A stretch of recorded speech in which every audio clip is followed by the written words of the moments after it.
Hello friends, welcome to my YouTube channel begin English with Gaurav. दोस्तों, बहुत बार हम अंग्रेजी सीखने में जान लगा देते हैं, पर हम समझ नहीं पाते आखिरकार इतनी मेहनत करने के बाद भी हम सीख क्यों नहीं पा रहे हैं।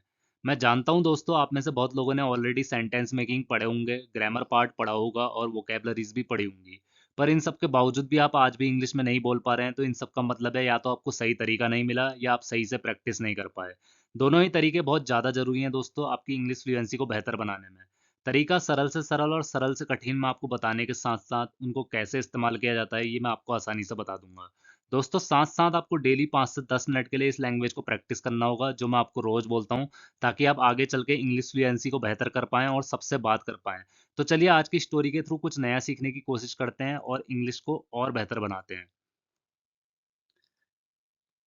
पढ़ना इंसान की सबसे अच्छी आदतों में से एक है। दोस्तों, चलो पहले इसे समझते हैं।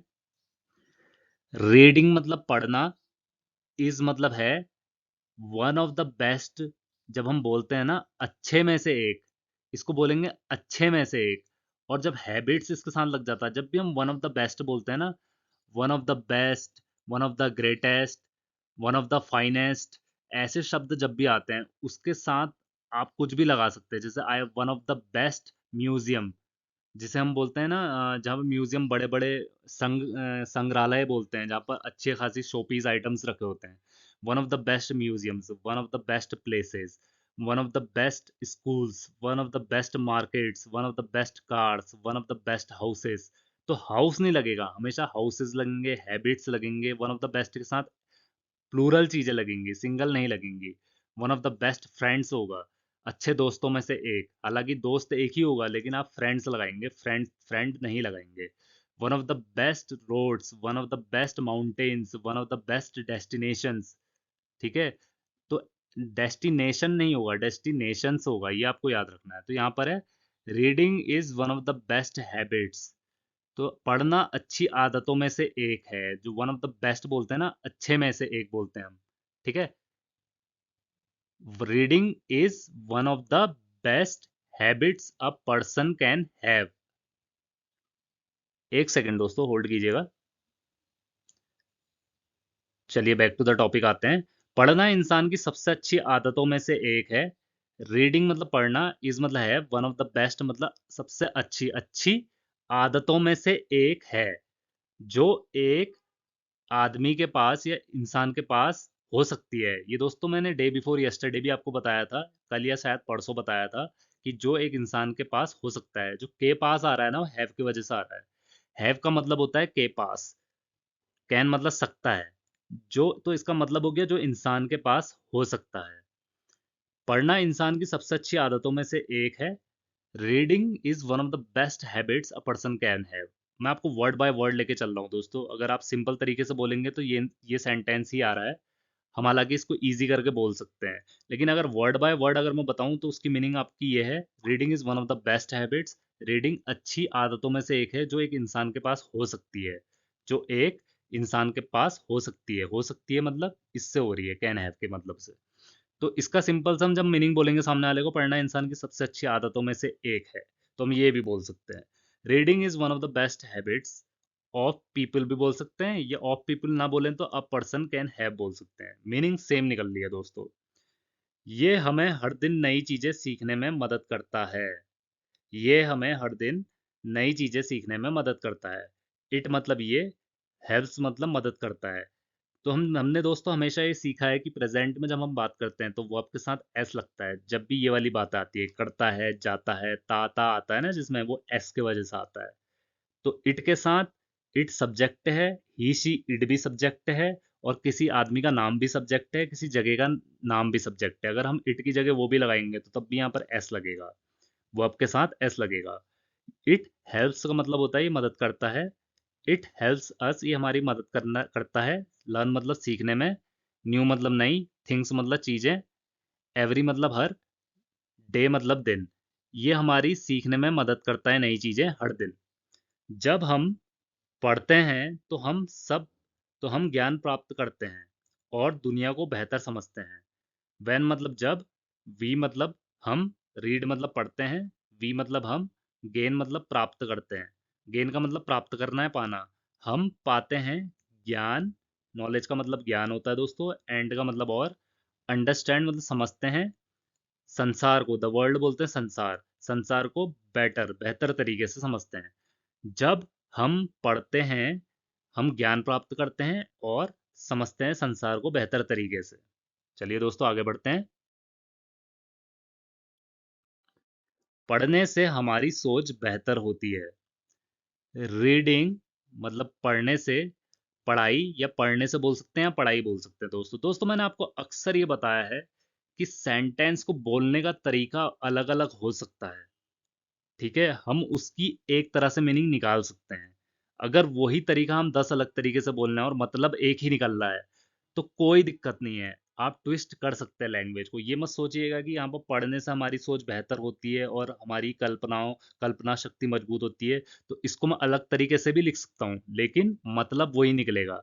जैसे यहाँ पर लिखा है पढ़ने से हमारी सोच बेहतर होती है, रीडिंग मतलब पढ़ाई से, या पढ़ाई इम्प्रूव मतलब बनाती है, पढ़ाई बेहतर बनाती है हमारी सोच को, और मेक्स आवर इमेजिनेशन स्ट्रांग, और हमारी कल्पना को मजबूत करती है। पढ़ाई हमारी सोच को बेहतर बनाती है और हमारी कल्पना को मजबूत करती है। तो ये सेंटेंस मैंने बोला, पढ़ने से हमारी सोच बेहतर होती है और हमारी कल्पना शक्ति मजबूत होती है, और दूसरा सेंटेंस ये है। तो मतलब तो दोनों का एक ही निकल रहा है, बस अलग अलग तरीके से बताया गया है। तो यही रोज मैं आपको समझाने की कोशिश करता हूँ कि वर्ड्स में फंसने की कोशिश ना करें। अगर हम अलग अलग क्रिएटिव तरीके से सेंटेंस बता रहे हैं, मतलब एक निकल रहा है, तो आप सही इंग्लिश सीख रहे हैं दोस्तों। तो इसको समझते हैं, मैं आपको हालांकि वर्ड बाय वर्ड बताता हूँ। रीडिंग पढ़ाई से, इम्प्रूव्स मतलब बेहतर होती है, यहाँ पर रीडिंग भी सब्जेक्ट का काम कर रहा है दोस्तों, इसलिए यहाँ पर इम्प्रूव लगा है, क्योंकि पढ़ाई बेहतर होती है, पढ़ाई बेहतर होती है, बेहतर करती है, पढ़ाई बेहतर करती है, आर मतलब हमारी थिंकिंग मतलब सोच को, और मेक्स अस, मेक्स मतलब बनाती है, तो रीडिंग के साथ हम मेक्स लगा रहे हैं, सब्जेक्ट है, और बनाती है हमारी इमेजिनेशन, कल्पनाओं को, स्ट्रांग मतलब मजबूत। पढ़ाई हमारी सोच को बेहतर बनाती है, पहला सेंटेंस ये हो गया दोस्तों एंड के बाद, और पढ़ाई हमारी कल्पनाओं को मजबूत बनाती है। ठीक है दोस्तों, पहले लोग जानकारी जुटाने के लिए किताबें, पत्र और समाचार पत्र पढ़ते थे।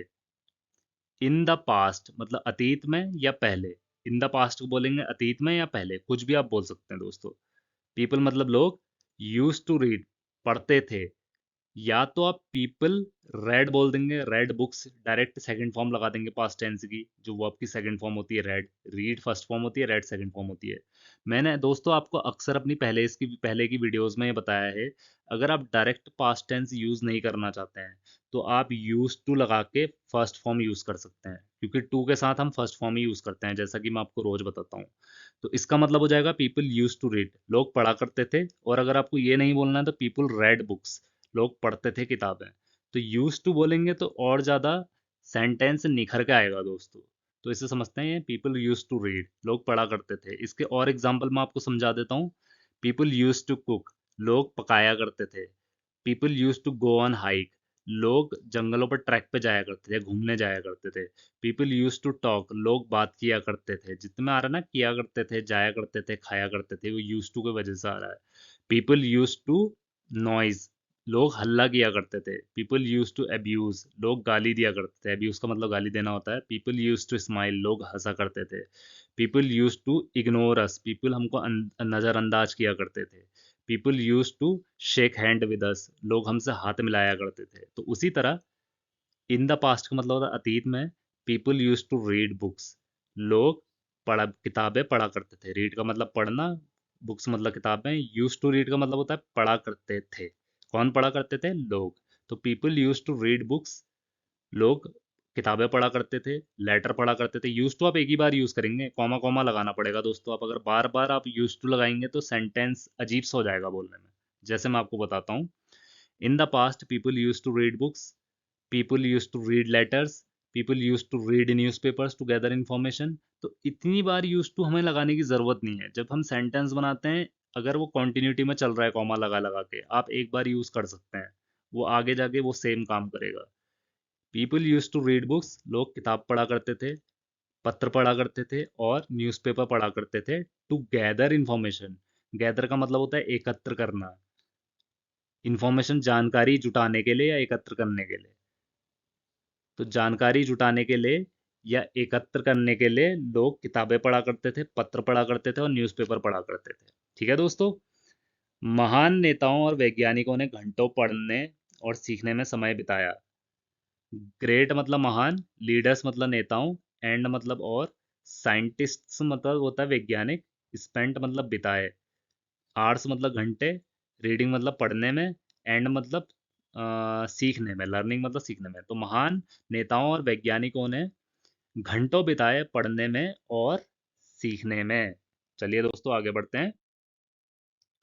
वे मानते थे कि पढ़ना ज्ञान का द्वार खोलता है। दे बिलीव, दे मतलब वो, बिलीव्ड मतलब मानते थे, बिलीव का मतलब मानना, बिलीव्ड का मतलब मानते थे। जो पास्ट टेंस होती है वो आपकी सेकंड फॉर्म होती है। कि रीडिंग मतलब पढ़ना, ओपन्स मतलब खोलता है, रीडिंग अगेन यहाँ पर सब्जेक्ट है दोस्तों, जैसे पहले था तो यहाँ पर ओपन्स आ जाएगा। तो पढ़ना खोलता है, द डोर मतलब दरवाजे या द्वार, टू विजडम का मतलब होता है ज्ञान का, विजडम मतलब ज्ञान, टू यहाँ पर का हो जाएगा, टू का मतलब। तो वो मानते थे कि पढ़ना ज्ञान का दरवाजा खोलता था। पढ़ना, वो मानते थे कि पढ़ाई ज्ञान के दरवाजे खोलती थी या दरवाजा खोलता था। पुराने समय में भी कहानियां और कविताएं लोगों को अच्छे मूल्य सिखाती थी। Even in old times, even मतलब भी होता है दोस्तों, इन मतलब में, ओल्ड मतलब पुराने, टाइम्स मतलब समय में। पुराने समय में भी, इवन मतलब भी, इन मतलब में, ओल्ड मतलब पुराने, टाइम्स मतलब समय। तो पुराने समय में भी स्टोरीज मतलब कहानियाँ, एंड मतलब और, पोएम्स मतलब कविताएं, टॉट मतलब पढ़ाती थी। दोस्तों मैंने यहाँ पर एक चीज आपने नोटिस की होगी, मैंने डायरेक्ट टॉट लगाया है। जो पास्ट टेंस में हम यूज करते हैं, इसकी फर्स्ट फॉर्म होती है टीच, सेकंड फॉर्म होती है टॉट। टॉट का मतलब पढ़ाना, पढ़ाया। टीच का मतलब होता है पढ़ाना, टॉट का मतलब पढ़ाया। तो इवन इन ओल्ड टाइम्स, पुराने समय में भी कहानियाँ और कविताएं ने लोगों को सिखाया। पीपल मतलब लोगों को, टॉट मतलब सिखाया। अब यहाँ पर टॉट है, आप यूज टू टीच भी लगा सकते थे। मैंने बोला ना यूज टू के साथ वर्ब की फर्स्ट फॉर्म लगाते हैं, जो इससे पहले मैंने आपको बताया। तो आप ये भी बोल सकते हैं, even in old times stories and poem used to teach people good values. Good मतलब अच्छी, वैल्यूज मतलब होती हैं मूल्य, अच्छे मूल्य सिखाती थी। तो इसको एक बार फिर से समझते हैं दोस्तों, एक बार अच्छे से मैं पूरी क्लैरिटी के साथ शुरू से एंड तक समझा देता हूँ। इवन इन ओल्ड टाइम्स, पुराने समय में भी स्टोरीज मतलब कहानियां और कविताएं लोगों को सिखाती थी अच्छे मूल्य। आज पढ़ना पहले से आसान हो गया है। टुडे मतलब आज, रीडिंग मतलब पढ़ना, इज मतलब है, इजियर मतलब आसान है। दोस्तों इजियर हम तब लगाते हैं जब हम कंपैरिजन कर रहे होते हैं, तुलना कर रहे होते हैं। तो यहाँ पर हम तुलना ही कर रहे हैं। इजियर को देन, जब हम तुलना करते हैं तो देन लगाते हैं उसके साथ। इजियर देन एवर मतलब पहले से, एवर का मतलब होता है पहले से। तो यहाँ पर इजियर देन एवर, या तो एवर भी लगा सकते हैं या एवर बिफोर भी लगा सकते हैं, दोनों चीजें सही हैं। एवर बिफोर आप लिख लीजिएगा, ever before, B F O R E, before. आज पढ़ाई आसान हो गई है पहले से। तो रीडिंग इज इजियर, आसान हो गई है किससे, देन मतलब पहले, देन का मतलब होता है से। तो यहाँ पर कंपैरिजन जब भी होता है देन लगाते हैं, इजियर। जैसे मैं इसके आपको एक एग्जांपल और दे देता हूँ। टुडे रीडिंग, जैसे रीडिंग का नहीं लेते हैं, किसी और चीज का लेते हैं। Today technology is faster than ever, आज टेक्नोलॉजी बहुत तेज है पहले से। तो दोस्तों ये भी एक एग्जांपल हो गया, fast, faster, fastest, easy, easier, easiest. तो इजियर जब भी होता है, फास्टर जैसे वर्ड आते हैं, तो आप उसके साथ देन लगाएंगे। आज पढ़ना आसान है पहले से। हम किताबें, ई बुक्स और ऑनलाइन लेख कभी भी पढ़ सकते हैं। वी मतलब हम, कैन मतलब सकते हैं, रीड का मतलब पढ़ना, तो कैन रीड साथ लगेंगे तो हम पढ़ सकते हैं। बुक्स मतलब किताबें। ई बुक्स दोस्तों वो होती हैं जो ऑनलाइन में हम देखते हैं ना, जो भी हम पत्र देखते हैं, समाचार देखते हैं, या किसी भी तरह की ब्लॉग्स आर्टिकल्स देखते हैं, या कोई भी हम नोवेल पढ़ रहे हैं, उसे हम ई बुक्स बोलते हैं, मतलब ऑनलाइन बुक्स। एंड मतलब ऑनलाइन आर्टिकल्स, जो ब्लॉग्स आर्टिकल्स छपते हैं वेबसाइट्स पे, उन्हें ऑनलाइन आर्टिकल्स बोलते हैं। एनी टाइम मतलब कभी भी। तो हम पढ़ सकते हैं, तो इसका मतलब हो गया वी कैन रीड बुक्स, हम पढ़ सकते हैं किताबें, ई बुक्स और ऑनलाइन, ऑनलाइन लेख कभी भी। चलिए दोस्तों आगे बढ़ते हैं। विद्यार्थियों, विद्यार्थियों अच्छे अंक पाने के लिए पढ़ते हैं। स्टूडेंट्स मतलब विद्यार्थी, रीड मतलब पढ़ते हैं। अब दोस्तों एक चीज सोचिए आप, यहाँ पर ये भी सब्जेक्ट है, लेकिन हमने यहाँ पर एस नहीं लगाया है, क्योंकि ता तो यहाँ भी आ रहा है। तो जब भी मैंने बोला है पढ़ता है, जाता है, खाता है, उनमें एस लगाते हैं हम, सब्जेक्ट के साथ, वर्ब के साथ। लेकिन यहाँ पर एस इसलिए नहीं लगाया है दोस्तों, क्योंकि यहाँ पर कई सारे बच्चे हैं। अगर यहाँ पर सिर्फ स्टूडेंट होता तब हम यहाँ पर एस लगाते। प्लूरल चीजों के साथ हम एस नहीं लगाएंगे। एक से ज्यादा व्यक्ति के लिए हम एस नहीं लगाएंगे दोस्तों, ये आप जरूर याद रखिएगा। स्टूडेंट रीड्स और स्टूडेंट्स रीड, यही फर्क है दोस्तों। एक स्टूडेंट होता रीड से लगता, बहुत सारे स्टूडेंट हैं तो रीड लगा है। ये वर्ब है दोस्तों। स्टूडेंट्स रीड, विद्यार्थी पढ़ते हैं। टू गेट मतलब पाने के लिए, बेटर मतलब बेहतर, मार्क्स मतलब अंक। टू गेट मतलब पाना, बेटर का मतलब बेहतर, मार्क्स मतलब अंक। बच्चे पढ़ते हैं, विद्यार्थी पढ़ते हैं बेहतर अंक पाने के लिए। बड़े लोग नई बातें सीखने और मन को शांत करने के लिए पढ़ते हैं। एडल्ट्स मतलब बड़े लोग, रीड मतलब पढ़ते हैं। टू गेन मतलब पाना, न्यू मतलब नया, आइडियाज मतलब नए विचार, और रिलैक्स देयर माइंड मतलब मन को शांत करना। माइंड्स मतलब मन, देयर मतलब उनके, शांत करना मतलब रिलैक्स। बड़े लोग पढ़ते हैं नए विचारों के लिए, नए विचारों को पाने के लिए और अपना दिमाग शांत करने के लिए। पढ़ने से हमारी भाषा और बोलने की क्षमता भी बेहतर होती है। रीडिंग मतलब पढ़ाई से, ऑल्सो मतलब होता है भी, पढ़ाई, पढ़ाई से अब देखो दोस्तों, यहाँ पर रीडिंग है, रीडिंग्स तो नहीं है ना, सिर्फ सिंगल रीडिंग है, तो इम्प्रूव्स मतलब बेहतर बनाती है। तो यहाँ पर ऑल्सो का मतलब भी हो गया, रीडिंग का मतलब हो गया पढ़ाई, इम्प्रूव्स का मतलब बेहतर बनाती है। और मतलब हमारी लैंग्वेज मतलब भाषा को, तो पढ़ाई भी हमारी भाषा को बेहतर बनाती है। और कम्युनिकेशन को, और कम्युनिकेशन स्किल्स मतलब बोलने की क्षमता को, कम्युनिकेशन को बोलेंगे बोलने की क्षमता, बोलने की कला बोलेंगे या बोलने की क्षमता बोलेंगे दोस्तों। तो reading also improves our language, पढ़ाई हमारी भाषा को और बोलने की क्षमता को या कौशल को भी बढ़ाती है। भविष्य में भी पढ़ना पढ़ना हमारे जीवन में महत्वपूर्ण भूमिका निभाता रहेगा। इन द फ्यूचर को बोलेंगे दोस्तों भविष्य में। रीडिंग मतलब पढ़ना या पढ़ाई, विल का मतलब गागेगी में यूज करेंगे हम फ्यूचर में, कंटिन्यू का मतलब जारी रखना। तो पढ़ाई विल कंटिन्यू का मतलब हो जाएगा पढ़ाई जारी रखेगी। To play an important role, इसका मतलब दोस्तों ये एक ही है, इसको आप समझिए। To play an important role का मतलब होता है महत्वपूर्ण भूमिका निभाना। पूरे का मतलब जब भी आप यूज करेंगे इसको साथ ही यूज करेंगे। This plays an important role, that played an important role, it will play an important role in my life. So reading books played an important role in my life. Cooking food plays an important role in my life. तो important role play के साथ ही लगेगा। तो reading will continue, तो पढ़ाई जारी रखेगा एक महत्वपूर्ण भूमिका निभाना। इन आवर लाइफ का मतलब हमारी जिंदगी में, लाइफ मतलब जिंदगी, आर मतलब हमारी, मैं मतलब मैं। तो इन द फ्यूचर, भविष्य में, reading will continue to play an important role, पढ़ाई जारी रखेगी, विल कंटिन्यू का मतलब जारी रखेगी, पढ़ाई जारी रखेगी एक अहम भूमिका। भविष्य में पढ़ना हमारे जीवन की महत्वपूर्ण भूमिका निभाता रहेगा, तो पढ़ाई जारी रखेगी एक अहम भूमिका, या पढ़ाई एक अहम भूमिका निभाती रहेगी हमारी जिंदगी में। पढ़ाई जारी रखेगी एक, पढ़ाई जारी रखेगी, रीडिंग विल कंटिन्यू, पढ़ाई जारी रखेगी to play an important role, एक महत्वपूर्ण भूमिका, पढ़ाई जारी रखेगी एक महत्वपूर्ण भूमिका हमारे जीवन में। तो ये भी हो सकता है दोस्तों। चलिए आगे बढ़ते हैं। तकनीक बदल सकती है, टेक्नोलॉजी का मतलब होता है तकनीक दोस्तों। मे मतलब सकता, चेंज मतलब बदलना। कैन भी लग सकता है, मे भी लग सकता है। मे इसलिए लगाते हैं हम संभावनाओं के लिए, संभावनाओं में हो भी सकता है नहीं भी हो सकता है, इसलिए यहाँ पर मे लगा है। तकनीक बदल सकती है, लेकिन पढ़ने की ताकत हमेशा रहेगी। बट मतलब लेकिन, द पावर मतलब शक्ति, ऑफ मतलब का, रीडिंग मतलब पढ़ाई, विल रिमेन मतलब रहेगी, रिमेन का मतलब रहना, विल के साथ लगेगा तो रहेगी। द सेम मतलब वही। तकनीक बदल सकती है, लेकिन पढ़ाई की शक्ति वही रहेगी, हमेशा रहेगी बोल सकते हैं। इससे हमें सूचित, रचनात्मक और आत्मविश्वासी बने रहने में मदद मिलेगी। इट मतलब ये, विल हेल्प का मतलब मदद करेगी, हेल्प का मतलब मदद करना, विल हेल्प का मतलब मदद करेगी। अस मतलब हमको, स्टे इन्फॉर्म्ड का मतलब इसको आप बोल सकते हैं, स्टे इन्फॉर्म्ड का मतलब सूचित रहने में, इन्फॉर्म का मतलब होता है सूचित करना, स्टे इन्फॉर्म्ड का मतलब सूचित रहना, स्टे का मतलब रहना होता है, इन्फॉर्म्ड का मतलब सूचित। तो स्टे इन्फॉर्म्ड, तो ये हमारी मदद करेगी सूचित रहने में, रचनात्मक बनने में और आत्मविश्वासी बनने में। तो ये हमारी मदद करेगी सूचित रहने में, रचनात्मक बनने में और आत्मविश्वासी बनने में।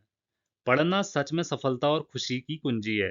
रीडिंग मतलब पढ़ना, इज मतलब है, ट्रूली मतलब सच में, द की मतलब कुंजी, जिसे हम चाबी भी बोल सकते हैं, टू सक्सेस सफलता की। तो पढ़ाई सच में सफलता की चाबी है और खुशियों की चाबी है। तो इसे हम बोलेंगे reading is truly the key to success and happiness. तो पढ़ाई सच में सफलता और खुशियों की चाबी है। तो आशा करता हूँ आपको आज का ट्यूटोरियल काफ़ी अच्छा लगा होगा, काफ़ी कुछ नई चीज़ें सीखे होंगे, एडवांस वर्ड सीखे होंगे, एडवांस सेंटेंस मेकिंग सीखे होंगे, टफ वर्ड भी आज सीखे होंगे, क्योंकि आज का कॉम्प्रिहेंशन थोड़ा टफ था जो मैंने जानबूझ के बनाया था, ताकि आप इजी से टफ लेवल पे चढ़ सकें और सेंटेंस कैसे यूज़ करते हैं उन्हें सीख सकें। दोस्तों, अगर आपकी कोई भी क्वेरी और कंसर्न है, आप कमेंट में लिख के मुझे बता सकते हैं, मैं उसे इम्प्रूव करने की कोशिश करूंगा। Thank you for watching my channel and please do subscribe it.